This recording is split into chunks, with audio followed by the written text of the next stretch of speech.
ಏನೇ ಕೃಷ್ಣ,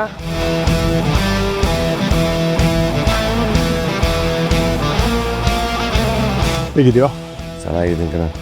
ಅಣ್ಣ thank you ಅಣ್ಣ, ಒಳ್ಳೇದಾಗಲಿ. ಏ ಕೃಷ್ಣ, ನೀನು ಆಚೆ ಬಂದು ತುಂಬ ಸಮಾಧಾನ ಆಯಿತು. ಕೃಷ್ಣ ಮಗ ಬರ.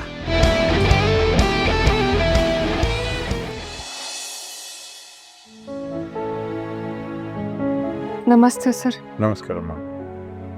ಅವತ್ತು ನಮ್ಮ ಮನೇಲಿ ಹಾಗಾಗಬಾರ್ದಿತ್ತು, ದಯವಿಟ್ಟು ಕ್ಷಮಿಸಿ ಸರ್. ನೀನು ಯಾಕಮ್ಮ ಕ್ಷಮೆ ಕೇಳ್ತೀಯ? ಅಲ್ಲಿ ನಡೆದಿದ್ರಲ್ಲಿ ತಪ್ಪೇನಿದೆ? ಗಾಯದ ಮೇಲೆ ಉಪ್ಪು ಚೆಲ್ಲಿದ್ರೆ ಉರಿ ಆಗೇ ಆಗತ್ತೆ. ಹೊತ್ತು ಹೆತ್ತು ಸಾಕಿ ಸಲಹಿ ಇನ್ನೇನು ಕೈಗೆ ಬಂದ ಮಗ ಅಂದರೆ ಕಣ್ಣು ಮುಚ್ಚಿ ಕಣ್ಣು ತೆಗೆಯೋದ್ರಲ್ಲಿ ಹೊರಟೋಗ್ತಾನೆ. ಅಂಥ ಮಗನ್ನ ಕಳ್ಕೊಂಡ ತಾಯಿ ಬಾಯಿಂದ ಅಷ್ಟು ಬರಲಿಲ್ಲ ಅಂದ್ರೆ ಏನು ಪ್ರಯೋಜನ? ನಿಮ್ಮ ಮನೆ ಹತ್ರ ನಡೆದ ಘಟನೆಯಲ್ಲಿ ಯಾರು ತಪ್ಪು ಇಲ್ಲ.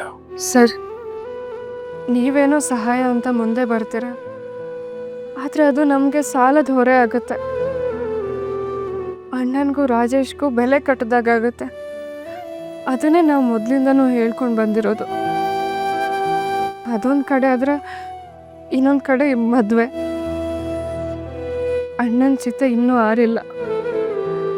ಅಷ್ಟರಲ್ಲಿ ಈ ಸಂಬಂಧ ಅಂದರೆ ಅಮ್ಮನಿಗೆ ಅದು ತುಂಬ ಸಂಕಟ ಆಗೋಯ್ತು. ನನ್ನ ಉದ್ದೇಶ ಗಾಯದ ಮೇಲೆ ಬರೆ ಹಾಕೋದಾಗಿರಲಿಲ್ಲ. ನಾನು ಬರೀ ಉಪಕಾರ ಮಾಡಬೇಕು ಅನ್ನೋದಕ್ಕೋಸ್ಕರ ನಿಮ್ಮ ಮನೆಗೆ ಬರಲಿಲ್ಲ. ವಿನಯ್ ನನ್ನ ಮಗನೇ ಆಗಿರ್ಬೋದು, ಆದರೆ ನಿಮ್ಮ ಅಕ್ಕ ಕಲ್ಯಾಣಿ ಅವನ ಕೈ ಹಿಡಿದ್ರೆ ಅದು ಬರೀ ಮದುವೆ ಮಾತ್ರ ಆಗಿರೋದಿಲ್ಲ. ನನ್ನ ಜೀವನದಲ್ಲಿ ನಾನು ಕಳ್ಕೊಂಡಿರೋ ನೆಮ್ಮದಿನ ಮತ್ತೆ ಮರಳಿ ಪಡೆಯೋ ಒಂದು ಪ್ರಯತ್ನ ಕೂಡ ಅದು. ನಾನು ಸತ್ಯವಾಗ್ಲೂ ಹೇಳ್ತೀನಮ್ಮ, ಕಲ್ಯಾಣಿ ನನ್ನ ಮನೆ ಸೊಸೆಯಾಗಿ ಬಂದರೆ ಅವಳು ಸೊಸೆಯಾಗಿ ಮಾತ್ರ ಉಳ್ಕೊಳ್ಳೋದಿಲ್ಲ, ನನ್ನ ಮಗಳಾಗಿ ಇರ್ತದೆ. ಕೆಲವೊಂದು ತಪ್ಪುಗಳನ್ನು ನಾವು ಒಪ್ಕೊಳ್ಳೇಬೇಕಾಗ್ತದೆ.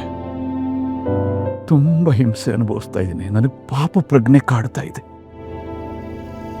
ನನ್ನ ಕುಟುಂಬದಿಂದ ನಿಮ್ಮ ಕುಟುಂಬಕ್ಕೆ ಆಗಬಾರದ ಅನ್ಯಾಯ ಆಗೋಗಿದೆ. ಅದನ್ನು ಸರಿಪಡಿಸ್ಕೊಳ್ಳೋದಕ್ಕೆ ನನಗೆ ಉಳಿದಿರೋದು ಇದೊಂದೇ ಮಾರ್ಗ. ದಯವಿಟ್ಟು ನನಗೆ ಅವಕಾಶ ಮಾಡಿಕೊಡಮ್ಮ. ಸರ್, ನೀವು ದೊಡ್ಡವರು, ಹಾಗೆಲ್ಲ ಮಾತಾಡಬಾರ್ದು.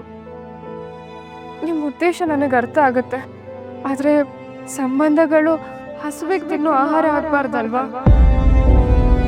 ಪ್ರೀತಿಯಿಂದ ಗೆಲ್ಲಬೇಕು. ಮನೇಲಿ ಅಕ್ಕ ಬೇರೆ ಲೋಕದಲ್ಲೇ ಇದ್ದಾಳೆ. ಅವಳ ಮನಸ್ಸನ್ನ ಬದಲಾಯಿಸೋದು ಅಷ್ಟು ಸುಲಭ ಅಲ್ಲ.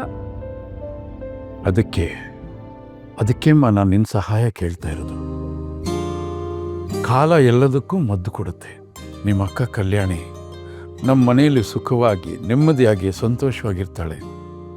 ಅವಳಿಗಲ್ಲೊಂದು ಒಳ್ಳೆ ಭವಿಷ್ಯ ಇದೆ ಅನ್ನೋ ನಂಬಿಕೆ ನಿನಗಿತ್ತು ಅಂದರೆ ಎಲ್ಲ ಕೌಂಟರ್ಸ್ ಸೀಸ್ ಮಾಡಿ, ಸೇಲ್ಸ್ ಎಲ್ಲ ಸ್ಟಾಪ್ ಮಾಡಿಸಿ. ಸೇಲ್ಸ್ ಸ್ಟಾಪ್ ಮಾಡಿ.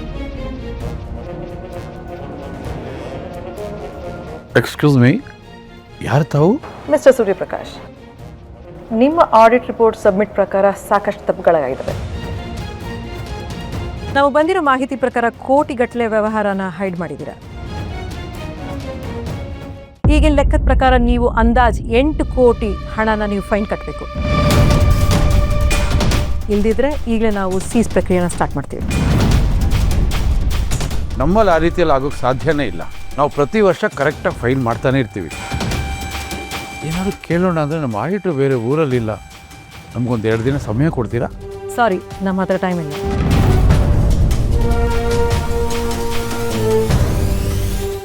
ಸರ್, ನಾನೊಂದ್ಸಲಿ ಅಕೌಂಟ್ಸ್ ಚೆಕ್ ಮಾಡ್ಬೋದಾ? ಏನಾದರೂ ಮಿಸ್ಟೇಕ್ ಇದ್ದರೆ ನೋಡ್ತೀನಿ. ನನಗದ್ರ ಬಗ್ಗೆ ಐಡಿಯಾ ಇದೆ. ಮ್ಯಾನೇಜರ್ ಸರ್, ಇವನ್ನ ಕರ್ಕೊಂಡೋಗಿ ಸಿಸ್ಟಮ್ ಹತ್ರ ಆ ಆಡಿಟಿಂಗ್ ಫೈಲ್ ಓಪನ್ ಮಾಡಿ. ಸರಿ ಸರ್, ಕರ್ಕೊಂಡೋಗಿ. ಬನ್ನಿ ಮೇಡಮ್.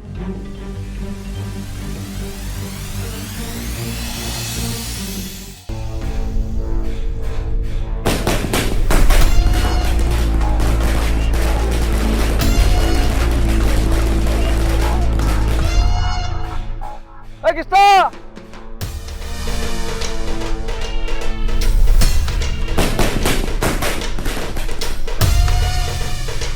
ಕೃಷ್ಣ ಮತ ಬಂದಲ್ಲ ಊಟ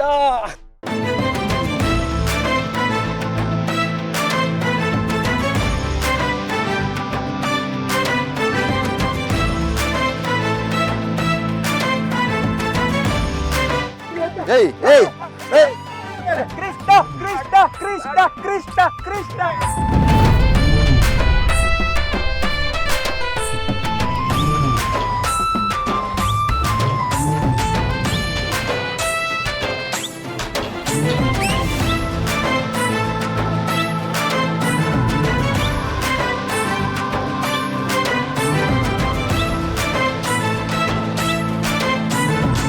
ನಿಮಗೆ ಕುಡಿಯೋಕ್ಕೆ ಕಾಫಿ ಟೀ ಏನಾರು ಅರೇಂಜ್ ಮಾಡಲಾ? No thanks. ಇದೆ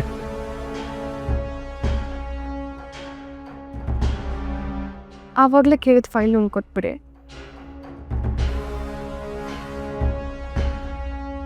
ಲಾಸ್ಟ್ ಮಂತದ್ದು ಎಲ್ಲಿದೆ?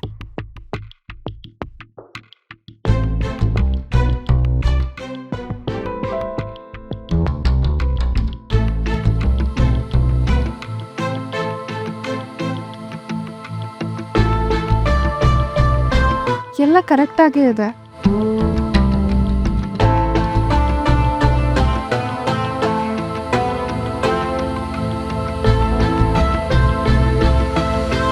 ಸರ್, ಫೈಲ್ ಸಬ್ಮಿಟ್ ಮಾಡುವಾಗ ಏನೋ ಎರರ್ ಆಗಿತ್ತು, ಹಾಗಾಗಿ ಅವ್ರಿಗೆ ಅದು ತಲುಪಲಿಲ್ಲ. ಇದು ಅಪ್ಡೇಟ್ ಆಗಿರೋ ಫೈಲ್.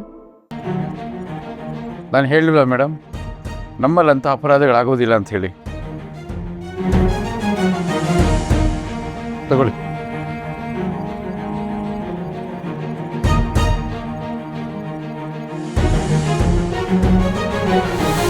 ಇದರಲ್ಲೆಲ್ಲ ಸರಿಗೆ ಇದೆ.